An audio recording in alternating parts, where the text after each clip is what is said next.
Hi everyone and welcome back to Maths with Sukirti God YouTube channel. So in this video we are going to continue our 20 most important question series from surface area and volumes class 9th Maths and CRT book, and we are done with part number 4. This is part number 5. So let us start with question number 12. It costs rupees 2200 to paint the inner curved surface of a cylindrical vessel 10 meter deep. If the cost of painting is at the rate of 20 per meter square, find, you have been given 3 parts: inner curved surface area of the vessel, radius of the base, capacity of the vessel. तो इसमें क्या बोला गया है आपको कि आपको total cost provide करी गई है इनर कर्व्ड सरफेस एरिया को पेंट करने के लिए.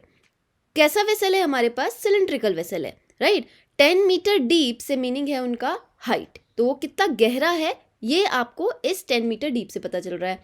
If the cost of painting is at rate of 20 per meter square, it means that they have given you 1 meter square cost, that is ₹20, right. तो अब आप एक मुझे बात बताएंगे, हमें निकालना है इस फर्स्ट पार्ट में inner curved surface area of the vessel. First of all तो मैं आपके लिए एक सिलेंडर जो है यहाँ पर ड्रॉ कर रही हूँ, और इसमें आपको पता है कि कर्व्ड सरफेस क्या होता है. कर्व्ड सरफेस होता है आपका ये वाला पार्ट, ये है ना, जो हल्का सा कर्व्ड है. तो इस कर्व्ड पार्ट को हम कर्व्ड सरफेस बोलते हैं. अभी इसी का सरफेस एरिया हमें निकालना है, तो ये सर्कुलर को हटा के जो कर्व्ड पार्ट है उसका एरिया हमें निकालना है. तो ये फर्स्ट पार्ट कैसे सॉल्व करेंगे इस पर तो मैं आपके लिए आऊँगी. फर्स्ट देखते हैं, एक छोटा सा एग्जाम्पल सिंपल सा लेती हूँ मैं आपके लिए, कि आपने जो है आज टॉफ़ीज़ लेके आई हैं 20 रुपीज़ की, राइट. और जब आप जो शॉप पे गए थे वहाँ पे एक टॉफ़ी जो थी वो 2 रुपये की थी, राइट, 2 रुपीज़ की थी. अब मुझे आप बता सकते हैं क्या कि अगर एक टॉफ़ी 2 रुपये की थी और आप 20 रुपये की टॉफ़ीज़ लेके आए हैं तो कितनी टॉफ़ीज़ आई होंगी आपके पास? जल्दी से कैलकुलेट करके बताएं. कितनी टॉफ़ीज़ आई होंगी? 10 टॉफ़ीज़ आई होंगी, है ना. तो 10 टॉफ़ीज़ आपने कैसे निकाला? एक तो आप माइंड में कर रहे होंगे 2 2 2 2, ऐसे आपने 10 टाइम्स ऐड किया होगा जी, तो आपका आ गया होगा यहाँ पे 20 रुपीज़, है ना. यहाँ से आप पता लगा पा रहे होंगे कि मैम हमने 10 टॉफ़ीज़ खरीदी थी, इसीलिए हमारा जो कॉस्ट थी वो 20 रुपये आ गई थी, क्योंकि 10 टॉफ़ीज़ हमने खरीदी हैं, राइट. एक तरीका और भी तो है, ऐसे प्लस प्लस प्लस करने के बजाय अगर मैं यहाँ पे 20 की जगह आपको 100 रुपये दे दूँ, है ना. 100 रुपीज़ की फॉर सपोज आपने टॉफ़ी लेके आई थी, तो क्या अब आप सेम मेथड अपनाएंगे कि 2 + 2 + 2 अप टू देखते हैं जब तक 100 रुपये नहीं बनता जी, तब तक 2 रुपये ऐड करके देखते रहते हैं, है ना. कई सारे बच्चे ऐसे करते हैं माइंड में, बट नहीं, ये हमें नहीं करना है. हम एक और तरीका था जिससे हम इसको निकाल सकते थे, वो क्या था कि यहाँ पे हमारा 20 रुपीज़ था, तो मुझे बताए अगर मैं 20 रुपीज़ जो कि टोटल कॉस्ट थी, मेरे पास टोटल कॉस्ट थी, उसको अगर मैं एक टॉफ़ी की कॉस्ट से डिवाइड कर दूं तो भी तो मेरे पास उतने ही नंबर ऑफ टॉफ़ीज़ आएंगी जो हमारी प्लस करके आ रही थी, राइट. तो अगर मैं आपको यहाँ पे 20 की जगह 100 रुपीज़ दे देती तो 2 रुपये की एक टॉफ़ी है, तो उस 2 रुपये के हिसाब से आप डिवाइड कर लो तो 50 टॉफ़ीज़ आ जाएंगी आपके पास, राइट. सेम ये चीज़ जो मैं आपको समझा रही हूँ, ये मैं क्यों समझा रही हूँ, क्योंकि फर्स्ट पार्ट में हमें यही करना है ना. तो फर्स्ट पार्ट में एक बार हम देखते हैं कि हम क्या करेंगे. First part is inner curved surface area of the vessel find out करो जब हमारी टोटल कॉस्ट ऑफ पेंटिंग क्या थी? 2200 रुपीज़, राइट. 2200 रुपीज़ थी, और 1 मीटर स्क्वायर को, है ना, यहाँ पे हमें नहीं पता कितने मीटर स्क्वायर हमने पेंट किया था, बट हमें पता चला है कि हमने 2200 रुपीज़ पे किए हैं जितना भी हमने कर्व्ड सरफेस एरिया को पेंट करवाया था. 1 मीटर स्क्वायर की कॉस्ट उसने पहले से दे रखी है 20 रुपीज़, यस और नो. तो आप मुझे बताओ, अभी टॉफ़ी वाले केस में हमने टोटल कॉस्ट को हमने एक टॉफ़ी की कॉस्ट से डिवाइड किया था, तो सेम हम यहाँ पे भी कर लेते हैं. 2200 रुपीज़ को हमने 20 से डिवाइड कर दिया. डिवाइड करिए, कैंसिल आउट करिए, 2 times 1 2 times 1 and 2 times 0, right. तो यहाँ से हमारा 110 मीटर स्क्वायर, इसका मतलब हमने पेंट कराया था किस हिसाब से? 20 रुपये के हिसाब से, तभी तो ये 2200 कॉस्ट बनी होगी, है ना. तो ये आप क्लियर हो गया होगा आपको ये वाला पार्ट. आइए चलते हैं नेक्स्ट पार्ट, सेकंड पार्ट पर. तो ये मैं हटा देती हूँ यहाँ से. Now in the second part we have to find out radius of the base. अब रेडियस ऑफ द बेस का से क्या मतलब है, यहाँ पर जो सिलेंडर होता है उसके पास रेडियस एक ही है, वो है बेस का या टॉप का, क्योंकि सर्कुलर पार्ट तो वही है ना। तो यहाँ पर हमारे पास अभी तक हमें क्या मिल चुका है, कर्व्ड सरफेस एरिया, ये मिल चुका है ना हमारे को 110 मीटर स्क्वायर, राइट। तो ये CSA था, let us write it here, CSA is equals to 110 meter square.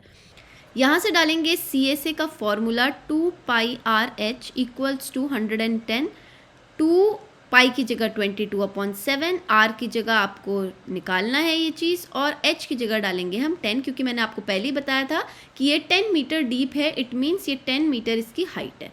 Solve accordingly, यहाँ से R इक्वल्स टू 7 डिनोमिनेटर में है, डिवाइड में है, तो वहाँ जाके क्या हो जाएगा, मल्टीप्लाई में, और ये बाकी की जो मल्टीप्लाई में है R के साथ वो जाएंगे वहाँ पर डिनोमिनेटर में, डिवाइड में, राइट। कैंसिल आउट करें, 11 1 ज़ा 11, 11 2 ज़ा 22, R इज इक्वल्स टू 7/4। यहाँ से आपकी वैल्यू अगर डेसिमल्स में लाना चाहें तो आ जाएगी 4 1 ज़ा 4, 4 7 ज़ा 28, 4 5 ज़ा 20 मीटर्स, राइट।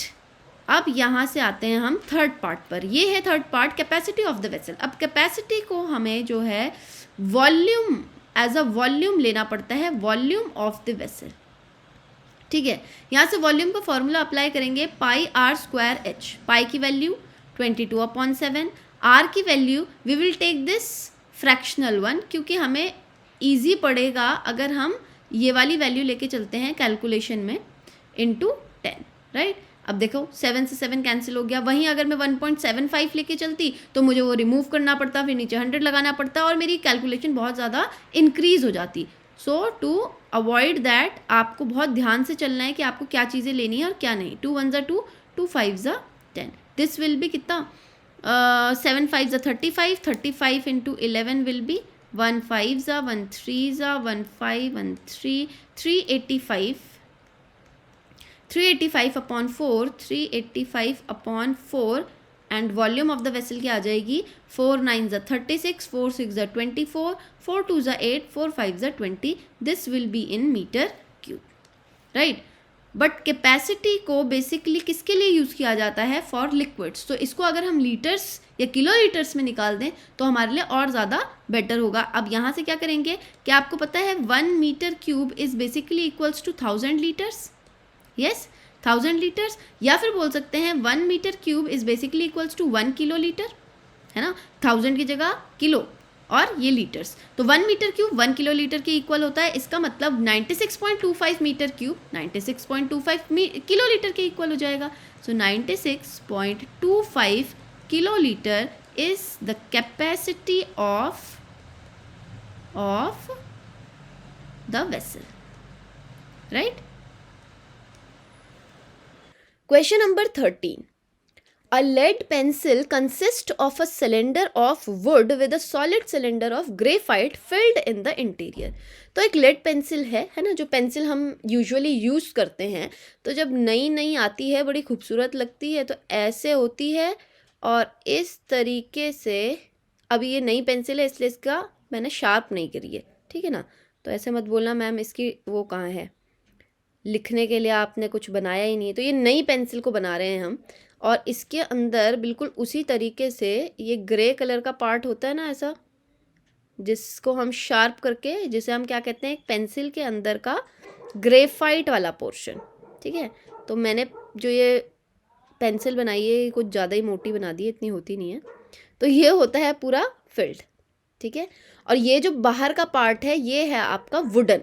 तो वुडन को कैसा बनाया यार, वुडन को बना देते हैं हल्का सा ऑरेंज में। तो ये पार्ट आपका जो है ये इधर वाला, ये है पूरा का पूरा वुडन पार्ट। तो मेरी पेंसिल तो बहुत खूबसूरत लग रही है, अब आंसर को भी हमें खूबसूरत बनाना है। वो कैसे, जब हमें आएगा तब। तो a lead pencil consist of a cylinder of wood. तो आपने देख लिया भाई ये ऑरेंज वाला पार्ट क्या है, मेरा वुड का पार्ट है, with a solid cylinder. Solid cylinder मतलब पूरा फिल्ड होता है अंदर, है ना। ऐसा तो है नहीं कि हॉलो बना दिए तो पेंसिल लिखेंगे कहाँ से हम। ऑफ ग्रेफाइट, अब सबको मालूम होना चाहिए, 9th में है आप, तो ग्रेफाइट से वो बना हुआ होता है, filled in the interior. The diameter of the pencil is 7 millimetre. अब डायमीटर ऑफ द पेंसिल से उसका मतलब है कि जो ये पूरी की पूरी पेंसिल है उसका यहाँ से लेकर यहाँ तक का पूरा जो ये वाला पोर्शन है है ना, सेंटर से होती हुई जो लाइन जा रही है डायमीटर, वो है उसकी 7 मिलीमीटर। तो यहाँ पे लिख देते हैं diameter of pencil is equals to 7 millimetre. तो क्या इसमें ग्रेफाइट वाला पोर्शन भी आ रहा है? हाँ जी, बिल्कुल आ रहा है ना। The diameter of the pencil is 7 millimetre and the diameter of graphite is 1 millimetre. तो ग्रेफाइट आपको पता है ये अंदर वाला पोर्शन है, तो अगर मैं इसका यहाँ बेस पे दिखाती हूँ आपको डायमीटर, ये वाला पार्ट इसका क्या हो जाएगा, जहाँ पे मैं ये ऑरेंज से बना रही हूँ, राइट। तो ये वाला पार्ट डायमीटर ऑफ ग्रेफाइट है। तो अब आपको पता चल गया होगा कि दो टाइप के सिलेंडर हमारे पास बन रहे हैं, एक तो फुल ग्रेफाइट और वुड के साथ, और दूसरा वाला बन रहा है ओनली ग्रेफाइट वाला। तो diameter of graphite is 1 millimetre, right. If the length of the pencil is 14 centimetre, अब लेंथ आप मुझे खुद बताइए कि ये यहाँ से लेकर, मैंने कई बार अब आपको समझा चुकी हूँ कि जो ये लेंथ बोलते हैं वो लेंथ एक्चुअली में होती क्या है, उसकी हाइट, ठीक है। तो हाइट है 14 सेंटीमीटर। तो अब आपको एक चीज़ दिखाई दे रही होगी कि भाई यूनिट हो गई हैं अलग अलग, चलो उनको भी देख लेंगे। Find the volume of the wood and that of the graphite. तो हमें निकालनी है वॉल्यूम ऑफ वुड, है ना, और वॉल्यूम ऑफ ग्रेफाइट, ठीक है। तो इसमें मैं आपको पहले ही बता दूं कि हमें सबसे पहले फाइंड आउट करनी पड़ेगी वॉल्यूम ऑफ ग्रेफाइट, तभी हमारे पास आएगी वॉल्यूम ऑफ वुड। अब वो कैसे, वो देखो यहाँ पे कैसे। तो हम करते हैं वॉल्यूम ऑफ ग्रेफाइट के लिए इज इक्वल्स टू, आप मुझे बताओ कि वॉल्यूम कैसे निकलती है एक सिलेंडर की, पाई आर स्क्वायर एच से, ठीक है। तो यहाँ पे पाई हम रहने देते हैं अभी as it is, R square की जगह हम क्या लगा लेंगे, भाई डायमीटर ऑफ ग्रेफाइट 1 मिलीमीटर था, तो रेडियस ऑफ ग्रेफाइट क्या हो जाएगा, 1/2 मिलीमीटर, यस और नो। तो ये लिख लेते हैं हम 1/2 एंड 1/2 इनटू एच है हमारा सेंटीमीटर्स में, तो हम इसे भी मिलीमीटर में कन्वर्ट कर लेते हैं, 14 मल्टीप्लाई बाय 10। अब ये कन्वर्जन देखो आपको खुद से आने चाहिए, ठीक है। ये अभी तक अगर नहीं आते हैं तो प्लीज़ मेजरमेंट वगैरह को अपने आप प्रैक्टिस करो, तो आपको ये आ जाएंगे इजीली। 140 मिलीमीटर, मैं सारा का सारा जो है मिलीमीटर में निकाल रही हूँ, कैंसिल आउट करो इसे 270 टाइम्स, और ये कैंसिल आउट 2 1 2 सॉरी, और ये हो जाएगा 35, ठीक है। तो 35 पाई जो आ गई है मेरी वॉल्यूम ऑफ ग्रेफाइट आ गई है। चाहो तो इस पाई को भी सॉल्व कर सकते हैं, 35 इंटू 22/7, है ना। सॉल्व करें 22, ये 7 5 से 35 चला गया, आंसर आ जाएगा कितना, 110 मिलीमीटर क्यूब। ये क्या था हमारा वॉल्यूम ऑफ ग्रेफाइट। ये हमें दिमाग में लेके चलना है कि हम जो है क्या निकाल रहे हैं, क्या क्या क्या कर रहे हैं हम, ठीक है। वॉल्यूम ऑफ वुड पर आते हैं अब, ये बड़ा इंपॉर्टेंट पार्ट है। अब आप मुझे एक चीज़ बताओ, अगर मैं एक मेरे पास पेंसिल है ना, पेंसिल में अगर मेरे को सिर्फ और सिर्फ उसका वुडन वाला पार्ट चाहिए, ये वाला पार्ट चाहिए बाहर का, तो मुझे इस ग्रेफाइट वाले पार्ट को क्या करना पड़ेगा, हटाना पड़ेगा। तो आप एक बात लगा लो कि एक ना ऐसे टाइप के हमारे पास चीज़ें आती हैं, जैसे घरों में हम बर्तन रखते हैं कि ये एक ग्लास है ना, इस ग्लास के अंदर हम दूसरा ग्लास जो है ऐसे फिट कर देते हैं, करते कि नहीं। तो अगर मुझे अगर मेरे को ये वाला पार्ट चाहिए, ये वाला पार्ट चाहिए, तो व्हाट वी विल डू कि हम ये अंदर वाले ग्लास को जो है हटा देंगे, है ना। तो अंदर वाले ग्लास को जब हम इस पार्ट को हम जब हटाएंगे तभी तो हम इसको इसके पास आने के क्या हो जाएंगे, कैपेबल हो जाएंगे, है ना। फिर तो हमें पूरा का पूरा ग्लास ही मिल जाएगा। तो अब क्या हो जाएगा कि यहाँ से जो ये वाला है इसको एज अ ग्लास ट्रीट करो कि ये जो ये बाहर का है ये एक बड़ा ग्लास था और ग्रेफाइट उसके अंदर दूसरा ग्लास फिट हो रखा है, तो ग्रेफाइट को हटाएंगे तभी तो जगह बनेगी कुछ भी अंदर डालने की, ठीक है। तो ये तो मटीरियल ऑफ द ग्लास है जिससे ये ग्लास बना हुआ है, राइट। तो ये जो ये वुडन पार्ट है वो कैसे आएगा, जब मैं पूरी वॉल्यूम ऑफ पेंसिल से किसको हटा दूंगी, वॉल्यूम ऑफ ग्रेफाइट को हटा दूंगी, मतलब मैं सब्ट्रैक्ट कर दूंगी। हटाने का मतलब क्या है, सब्ट्रैक्ट कर देंगे। तो वॉल्यूम ऑफ पेंसिल कैसे निकालेंगे आप खुद बताओ, पाई आर स्क्वायर एच, है ना। तो पाई आर स्क्वायर एच माइनस, अब एक काम करते हैं यहाँ पे अपने लिए ईजी बना लेते हैं काम, रेडियस ऑफ पेंसिल को कैपिटल आर से दिखाते हैं, और वॉल्यूम ऑफ ग्रेफाइट में जो पाई आर स्क्वायर एच हम लेंगे, है ना, उसमें ये स्मॉल आर दिखा देते हैं, और यहीं पे हम लिख भी देते हैं कि R is equals to 7/2 millimetre, है ना। ये डायमीटर ऑफ पेंसिल, ये रेडियस ऑफ पेंसिल हो जाएगा, और यहाँ पे मैंने स्मॉल आर बनाया हुआ है किसके लिए, रेडियस ऑफ ग्रेफाइट के लिए। तो ये हम हमारे लिए ही ईजी करने के लिए बनाया है, ठीक है। पाई आर स्क्वायर एच से हम कर लेते हैं पाई को कॉमन, ठीक है, और h को भी कर लेते हैं हम कॉमन क्योंकि वो तो दोनों सेम है, और ये R square minus R square जाएगा अंदर। अब ये ऐसा क्वेश्चन आपने मेरे साथ ऑलरेडी किया हुआ है, कैसे सॉल्व करेंगे? 22/7 वैल्यू डालिए, h की जगह डालना है क्या हमें 140, है ना, और R square minus R square में हम क्या रख लेते हैं, कैपिटल आर है हमारा 7/2, 7/2 का स्क्वायर, इसको बड़ा ब्रैकेट ले लो, माइनस 1/2 का स्क्वायर। ठीक है, अब यहाँ से सॉल्व कर लेते हैं इसको, 7 2 ज़ा 14 और 0 यहाँ पे आ गया, तो ये बन जाएगा 22 इंटू 2 440 इंटू 7/2 का स्क्वायर क्या हो जाएगा हमारे पास 49/4 माइनस 1/2 का स्क्वायर क्या हो जाएगा हमारे पास 1/4। अभी ये ब्रैकेट हटा नहीं है देखिए, ठीक है, इसको फर्दर सॉल्व करते हैं। यहाँ पे ये 4 तो आ जाएगा क्या एलसीएम, 440 इंटू 4 आ गया एलसीएम, और ऊपर क्या हमें कुछ भी मल्टीप्लाई करना नहीं है, तो ये बन जाएगा 48, 49 माइनस 1, कैंसिल आउट कर लो भाई, 4 1 ज़ा 4 1 ज़ा 4 0 ज़ा। अरे मैंने तो इतना हौच पौच क्रिएट कर दिया है, आप मत करना अपनी कॉपी में। तो यहाँ पे हम अगेन 0 से मल्टीप्लाई नहीं लेंगे, सीधा नंबर ले लो, और कोशिश करना कि नीचे जैसे ये 1 1 वाला सेम नंबर लगाओगे ना, इससे क्या फ़ायदा है, 1 8 ज़ा 1 4 ज़ा 4, है ना, और ये 1 8 दोबारा आपको करने की ज़रूरत नहीं है, सीधा यही आना है आपका, सॉल्व करो, 5280 5280, ज़ीरो नहीं भूलना है। ये क्या आ जाएगा हमारा वॉल्यूम ऑफ वुड, तो ये था मिलीमीटर क्यूब। तो मैं आपके लिए बना देती हूँ एक अच्छा सा बॉक्स, यहाँ पे कौन से कलर से बना रहे हैं हम, मुझे भी नहीं पता है, मैंने बस ले लिया है, पिंक कलर आ गया, देखो पिंक कलर से हमने ये बॉक्स बना दिया, और इसके अंदर की जो वैल्यूज़ हैं वो क्या है 5280 मिलीमीटर क्यूब।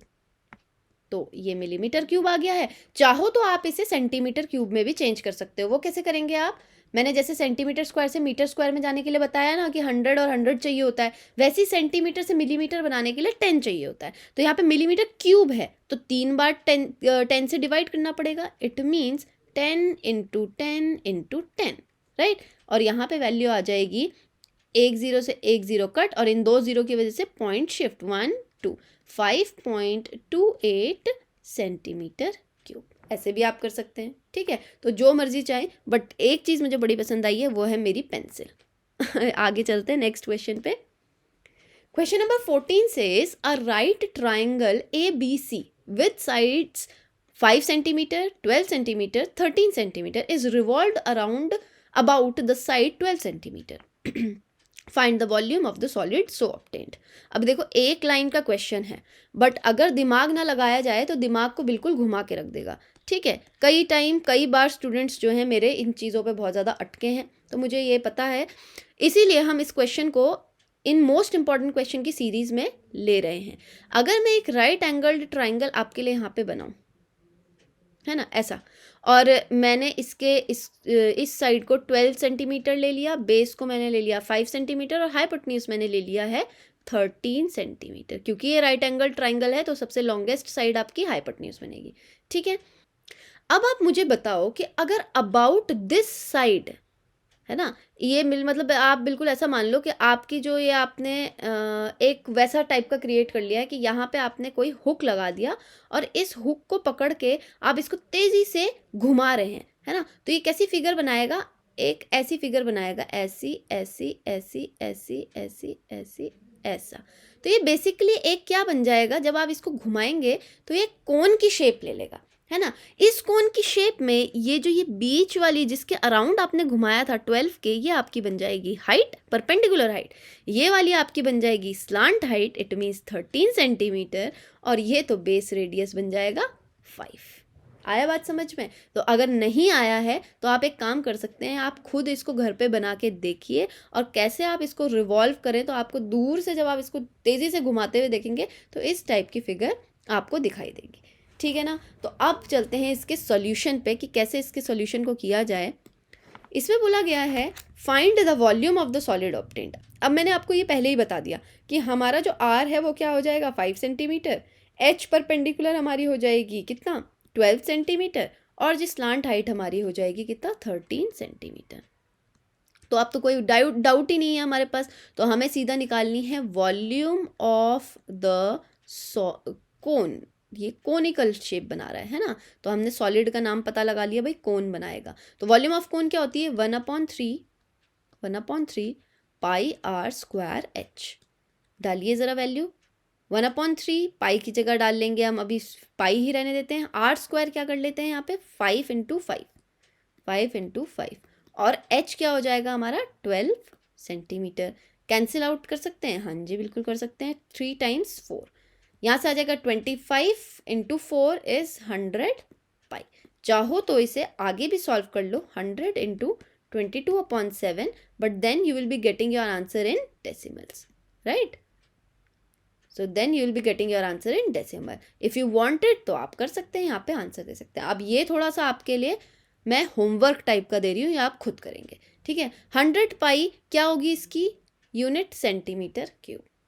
तो देखने में बड़ा ही इजी लगेगा, बट जब आप करने आएंगे आपका कॉन्सेप्ट बहुत क्लियर होना चाहिए। आप ये नहीं कि किसी और साइड को आपने कुछ और ले लिया, ठीक है, उस वजह से क्या हो जाएगा, इसका पूरा आंसर चेंज हो सकता है, कॉन्सेप्ट चेंज हो सकता है, और कभी कभी आंसर सही आएगा भी नहीं।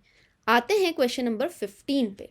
A heap of wheat is in the form of a cone whose diameter is 10.5 meter and height is 3 meter. Find its volume. The heap is to be covered by canvas to protect it from rain. Find the area of the canvas required. अभी कई सारे questions में तो working बहुत ज़्यादा easy होती है, but कभी कभी क्या होता है ना, क्वेश्चन जो है अपनी वोकैबुलरी से आपको क्या कर देता है, घुमा देता है, ठीक है। तो इसमें अ हीप ऑफ व्हीट से क्या मतलब है कि गेहूं का एक जब हम उनको इकट्ठा करना शुरू करते हैं तो वो ऐसे शुरू होते हैं इकट्ठा होना, ऐसे ऐसे ऐसे ऐसे, है ना, और ऐसे करते करते करते करते करते करते एक पहाड़ टाइप का सा बन जाता है ऐसा। इसको हम मैथ्स की लैंग्वेज में क्या कहेंगे, कोनिकल स्ट्रक्चर बन जाता है ना। तो अहीप मतलब क्या बोलूँ मैं इसको, इसे कह सकते हैं कि गेहूं का ढेर हमने बनाया है ना, हीप हमने बनाया है जिससे कोनिकल स्ट्रक्चर तैयार हुआ है। अब इसने बोला है कि इसका जो डायमीटर है वो 10.5 है, तो डायमीटर हम लिख लेते हैं यहाँ पे 10.5 मीटर। तो रेडियस भी निकाल लेते हैं लगे हाथ, 10.5/2 कर लेते हैं। अभी फिलहाल के लिए सॉल्व मत करिए, है ना, क्योंकि आगे जाके ये सब चीज़ें कैंसिल होती हैं। हाइट इसने दे रखी है 3 मीटर, यूनिट सब कुछ सेम है तो हमें कुछ चेक करने की ज़रूरत नहीं है। फाइंड इट्स वॉल्यूम, तो सबसे पहले निकालेंगे वॉल्यूम ऑफ द हीप, ठीक है।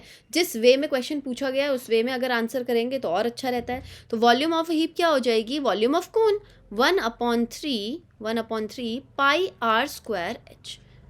तो 1/3 अपनी जगह आ गया, पाई जो है 22/7 है, आर जो है आपका क्या आ गया 10.5/2, तो 10.5/2 10.5/2 इनटू एच की जगह 3। तो मैंने बोला था ना ये कैंसिल हो जाता है, इसलिए हमें इसको मल्टीप्लाई करके या डिवाइड करके लिखने की पहले ही ज़रूरत नहीं है।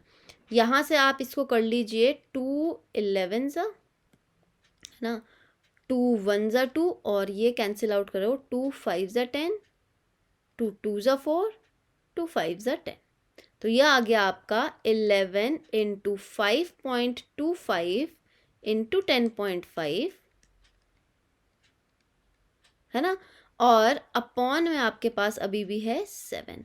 अभी आपको मैं और बताती हूँ कि ये हटाएंगे तो नीचे आ जाएगा 100, इसको हटाएंगे तो नीचे आ जाएगा 10। अब क्या कर सकते हैं हम, इसको क्या और छोटा कर सकते हैं, हाँ जी बिल्कुल कर सकते हैं। मैं ये पॉइंट हटा देती हूँ, है ना। तो यहाँ से ये बन जाएगा 525 और ये हो जाएगा 105, क्योंकि हमने पॉइंट हटा के क्या कर लिया है, नीचे लगा लिया। नाउ देखिए 5 2 10 हो सकता है, 5 2 10, 5 1 5, है ना। और क्या हो सकता है यहाँ से 7 1 7, 7 3 21 हो सकता है। और ये 525 है तो ये 5 से कैंसिल हो सकता है, 5 2 10, 5 0 0, 5 1 5। अब 25 आप एक साथ ले रहे हैं तो बच्चे क्या करते हैं, 5 5 25 डाल देंगे। पहले आप 0 दें, उसके बाद 5 5 25, ठीक है। ये कैलकुलेशन टेक्निक्स हैं जो आपको बहुत ध्यान में लेके चलनी है, अदरवाइज देखो इतनी छोटी सी मिस्टेक से आता जाता क्वेश्चन आपके हाथ से चला जाएगा। 5 4 20, 5 2 10, 5 1 5, ठीक है। अब यहाँ तक इतना हो गया है, अब कुछ और कैंसिल नहीं हो रहा है, ये बच गया हमारा 11 × 21 × 3/8। तो अब ले आएंगे हम इसका आंसर फाइनल। 21 × 11 क्या हो जाएगा, यहाँ साइड में कर ले रहे हैं, 21 × 11, 1 2 1 2 1 3 231 एंड 231 इंटू 3 कितना हो जाएगा 3 9 एंड 6 693 अपॉन 8 693 अपॉन 8 ठीक है कैंसिल आउट करो 8 8 ज़ा 64 फिर आ जाएगा 8 5 8 6 ज़ा 48 5 बचेगा तो पॉइंट लगा के 8 6 ज़ा 48 और फिर 8 2 ज़ा 16 तो 86.62 तक अप टू 2 डेसिमल प्लेसेस हमने जो है इसकी वॉल्यूम को निकाल दिया है ठीक है 86.62 what metre cube it is metre cube तो आप यूनिट का पक्का ध्यान रखेंगे हर बार आप देख रहे होंगे कि मैं यूनिट नहीं मिस करती हूँ है ना अब यहाँ से आते हैं कि उसने सेकंड पार्ट में हमको बोला है कि आपको heap is to be covered by canvas to protect it from rain तो कैनवस मैंने आपको बताया था जब हम कैंप बना रहे थे कि हमें एक क्लॉथ चाहिए होता है तो उसी क्लॉथ से हम क्या करने वाले हैं अपने हीप को प्रोटेक्ट करने वाले हैं जो भी किसानों ने जो अपने खेत से इतनी कीमती गेहूं निकाले हैं उनका ध्यान रखना तो बनता है तो इसके ऊपर हम क्लॉथ को लगाएंगे क्लॉथ कहाँ पे लगेगा देखो जमीन पे तो क्लॉथ लगेगा नहीं तो इसका मतलब इसके बेस वाले एरिया पे सर्कुलर एरिया पे we need not want any cloth but in that portion in which we have this curved area curved surface of this cone we want it to be covered by canvas yes or no now so for this one what we will do here कि हम cloth के लिए curved surface area calculate करेंगे है ना वही curved surface area जो है हमें क्लॉथ का चाहिए वही मतलब वही सेम एरिया जो है हमें क्लॉथ का चाहिए होगा तो इसके लिए कर्व्ड सरफेस एरिया के लिए हमें क्या क्या वैल्यूज चाहिए पाई चाहिए आर चाहिए और एल चाहिए of a cone do we have L yet no तो हमें एल निकालनी पड़ेगी एल कैसे निकालेंगे तो इसके लिए हम ले लेते हैं एक ब्लैंक पेज और वो कैलकुलेशन हम करते हैं एक ब्लैंक पेज में है ना यहाँ पे कर लेते हैं तो ये है हमारे पास क्या क्या चीज़ें हैं आर इक्वल्स टू है हमारे पास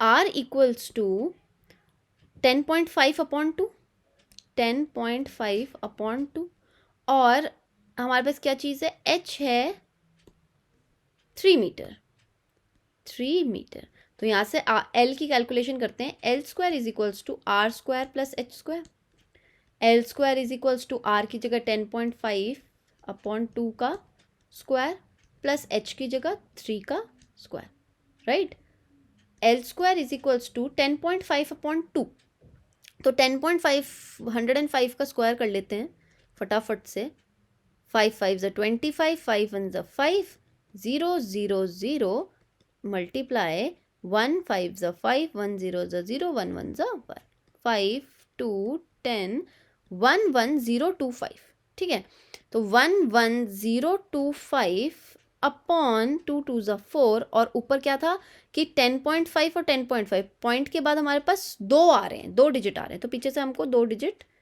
छोड़ने पड़ेंगे 110.25 प्लस 9 अब यहाँ से ले लेते हैं हम LCM फटाफट से 110.25 प्लस 4 9 से क्या हो जाएगा 36 है ना और LCM आ गया 4 L square is equals to 110.25 plus 36 कितना हो जाएगा भाई यहाँ से ऐड कर लेंगे ये हो जाएगा 0 0 2 5 6 4 146.25 146.25 अपॉन 4 अब क्या करना है हमें स्क्वायर रूट क्योंकि हमें एल चाहिए तो L is equals to square root of this अब क्या हमारे पास स्क्वायर रूट आ सकता है 146.25 का या इसको 4 से एक बार डिवाइड करके देख लेते हैं ठीक है तो अगर मैं 4 से डिवाइड करूँगी तो ये 4 जाएगा 4 3 ज़ा 12 4 6 ज़ा 24 4 5 ज़ा 20 4 6 ज़ा 24 4 2 ज़ा 8 एंड 4 5 ज़ा 20 अगर आप इसको ध्यान से सॉल्व करेंगे तो आपके पास भी यही वैल्यू आएगी तो स्क्वायर रूट में कौन आ गया है अब 36.5625 तो क्या इसका कोई स्क्वायर रूट आ सकता है एक बार ट्राई कर लेते हैं भाई डरना नहीं है देखो कैलकुलेशन से और दूसरी बात ये कि कैलकुलेशन कभी भी अगर बड़ी आ रही है तो ये नहीं समझना है अरे मेरा तो गलत ही आ रहा होगा अपने ऊपर कॉन्फिडेंस रखना है दूसरी बात कॉन्फिडेंस आता है जब आप बहुत मल्टीपल कैलकुलेशंस कर लेते हैं तो इन कैलकुलेशंस को स्ट्रॉन्ग करने के लिए अपनी कैलकुलेशन अपने आप करें ये नंबर जो है परफेक्ट स्क्वायर नहीं है तो इसको निकालते हैं हम डिविजन लॉन्ग डिविजन मेथड से इसका स्क्वायर रूट है ना 5625 तो कैसे करते हैं उसका सबसे पहले हम लेते हैं एक 2 डिजिट का पेयर और यहाँ से हम करेंगे एक स्क्वायर नंबर, जैसे मैं देख रही हूँ 6 6 36 डायरेक्ट जा रहा है, तो मैंने 6 जो है एक स्क्वायर नंबर ले लिया। उसके बाद आएगा ये 56 नीचे, ठीक है। तो पहले ही यहाँ पे क्या था, एक पॉइंट था, उसको हम अभी नहीं देख रहे हैं, तो अभी हम सीधा सीधा ये लेंगे। तो 6 का कर देंगे अब डबल, ठीक है। जैसे जैसे ये बढ़ता जाता है वैसे वैसे हम आगे जो है डबल करते जाते हैं। अभी 6 का ये डबल हो गया है, यहाँ पे है मेरे पास 56 और ये तो इससे जाएगा नहीं, तो एक काम करते हैं, यहाँ पे ले लेते हैं एक 0 0 और इसको कर लेते हैं नीचे यहाँ पर 56 और ये आ जाएगा अब साथ में 25। अभी यहाँ पे 0 का डबल कर लेते हैं, तो 0 का डबल तो कुछ होता नहीं, तो 1 2 0 ही रहेगा ये, ठीक है। और अभी इसको दोबारा डिवाइड करेंगे, तो कैसे करें, 1 2 0 के साथ कोई ऐसा नंबर चाहिए जो 5 6 2 5 के अराउंड आ जाए, वो भी स्क्वायर नंबर। तो 1 2 0 5 करके देख लेते हैं। 5 5 25, 5 2 10, 5 1 5, 6 0 2 5। तो ये तो बड़ा बैठ गया है, तो 1 2 120 के साथ 4 रख के देख लेते हैं। 4 4 16 और 4 2 8, 4 1 4, 4 8 1 6, ये थोड़ा छोटा आ रहा है, तो 4 4 और यहाँ पर भी 4, ठीक है। ये आ जाएगा 4 8 1 6। कर लेते हैं माइनस, 15 माइनस 6 इज 9 0, ये आ जाएगा 16 माइनस 8 8 और यहाँ पे आ गया 0 809, है ना। अब यहाँ तक इसको क्या कर लेते हैं, इसको यहीं पे स्टॉप कर लेते हैं, क्योंकि इतना अप टू 2 डेसिमल प्लेसेस तक इनफ है। तो यहाँ से आ जाएगा ये 604, 604 जो है इसका स्क्वायर रूट आया है। तो हम कैसे करेंगे इसको, 36.5625 को हम कैसे लिख सकते थे, 365625 और पॉइंट हटा दिया तो नीचे क्या आ जाएंगे, 4 0 1 2 3 4, है ना। तो यहाँ से क्या आ जाएगा, इसका जो स्क्वायर रूट है ये आ जाएगा 604 ऊपर, और नीचे 10,000 का स्क्वायर रूट क्या आ जाएगा, 4 0 में से 1 2 0 बाहर आ जाएंगे, ठीक है। तो यहाँ से ये वैल्यू बन जाएगी 6.04 मीटर। ये है अप्रॉक्स वैल्यू, अप्रॉक्स। तो आप यहाँ पे भी इसको अप्रॉक्सीमेटली यहाँ तक सॉल्व करके छोड़ सकते हैं। तो यहाँ से हम निकाल लेते हैं, अब पुरानी वाली पेज पे जाके एल जो आ गया है हमारा, वो आ गया है 6.04 अप्रॉक्स वैल्यू, ठीक है। अप्रॉक्सीमेट वैल्यू, एग्जैक्ट नहीं आती है। यहाँ से हम सी एस ए की वैल्यू निकालेंगे, पाई रख देंगे हम 22/7, आर हमारे पास क्या था 10.5/2, और यहाँ से हमें 6.04 मिल गई है हमारी स्लांट हाइट, ठीक है। यहाँ से हम कर लेते हैं सॉल्व, ये 2 11 कैंसिल हो जाएगा, ये हो जाएगा 7 1 और 7 5 35। तो आपकी वैल्यू क्या आ जाएगी, 11 1.5 इंटू 6.04, इसको हटा लो, यहाँ पे आ जाएगा 100, इसको हटा लीजिए, यहाँ पे आ जाएगा 10। सॉल्व करिए इसे फटाफट, 15 इंटू 11 कितना हो जाएगा, ये होगा 5 1, ये हो जाएगा 5 1 5 165, और 165 इंटू 604, 165 इंटू 604, 604, 4 5 20, 4 6 24, 26, 4 1 4 5 6, ये हो जाएगा 0 0 0 मल्टीप्लाई 6 5 30, 6 36 प्लस 3 39, 6 1 6 7 8 9, 0 6 6 9 9 6 6 0। तो ये आ जाएगा आपका 99660, और इसको हम लिख देते हैं यहाँ पर 99660 अपॉन 1000, इससे ये कैंसिल हो गया और 2 इससे पॉइंट शिफ्ट, तो 99.66 मीटर स्क्वायर। मीटर्स में सारी वैल्यू थी, ये आ जाएगा आपका कर्व्ड सरफेस एरिया, और यही है surface area of the canvas required to protect it from the rain, ठीक है। तो यहाँ क्वेश्चन नंबर 15 तक हमारा ये 20 मोस्ट इंपॉर्टेंट क्वेश्चन सीरीज का हो गया है। If you have understood all the solution, please like the video. If you haven't subscribed the channel yet, please subscribe to the channel. Also hit the bell icon so that you never miss any update.